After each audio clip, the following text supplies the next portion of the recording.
గుర్తు తెలియని వ్యక్తి వృద్ధురాలిపై కత్తితో దాడి చేసిన ఘటన జంగారెడ్డిగూడెంలో సోమవారం చోటు చేసుకుంది. పట్టణానికి చెందిన 65 సంవత్సరాల మండా దుర్గా శ్రీనివాసపురం రోడ్లోని ఓ ఇంట్లో ఒంటరిగా ఉంటుంది. సోమవారం ఉదయం ఇంటి తలుపు వద్ద అలికిడి కావడంతో ఆమె డోర్ తీశారు. డోర్ పక్కన ఉన్న గుర్తు తెలియని యువకుడు ఆమె మెడపై కత్తి పెట్టడంతో ప్రతిఘటించినట్లు దుర్గా తెలియజేశారు. 2 చేతులు వేళ్లు కట్ అయ్యాయి. పెరుగులాటలో దుర్గా కేకలు వేయడంతో ఆ వ్యక్తి అక్కడి నుంచి పరారైనట్లు సమాచారం. చుట్టుపక్కల వారు గమనించి ఆమెను జంగారెడ్డిగూడెం ప్రాంతీయ ఆసుపత్రికి తరలించారు. ప్రథమ చికిత్స అనంతరం 2 చేతులకు 24 కుట్లు వేయగా ఆమె ఆరోగ్యం నిలకడగానే ఉందని వైద్యులు తెలియజేశారు. సంఘటన స్థలాన్ని పోలీసులు పరిశీలించారు. Dog squad, clues team Durga నివాసాన్ని అడుగడుగున పరిశీలించాయి. వచ్చిన గుర్తు తెలియని వ్యక్తి ఆచూకీ తెలుసుకునేందుకు పోలీసు సిబ్బంది ముమ్మరంగా దర్యాప్తు చేస్తున్నారు. వివిధ కోణాల్లో దర్యాప్తు చేసే అవకాశం ఉన్నట్లు సమాచారం. అపరిచిత వ్యక్తా లేక మరేదైనా కారణమా అనేది పోలీసు విచారణలో తేలాల్సి ఉందని స్థానికులు తెలియజేశారు.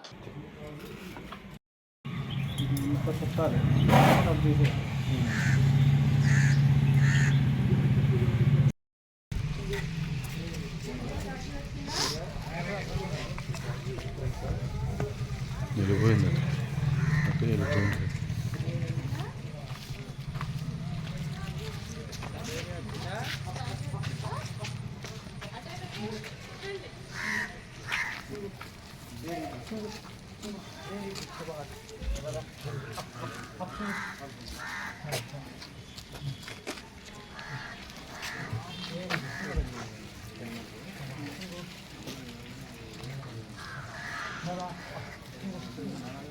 ఇద్దరు ఒకళ్ళిద్దరు 2 డాగులు చూసాం.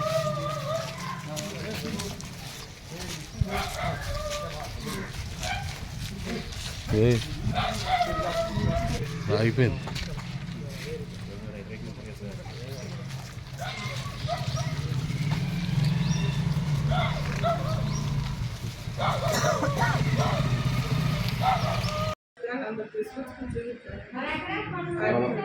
వస్తువులు ఏం పట్టుకెళ్ళలేదు. గుమ్మలోనే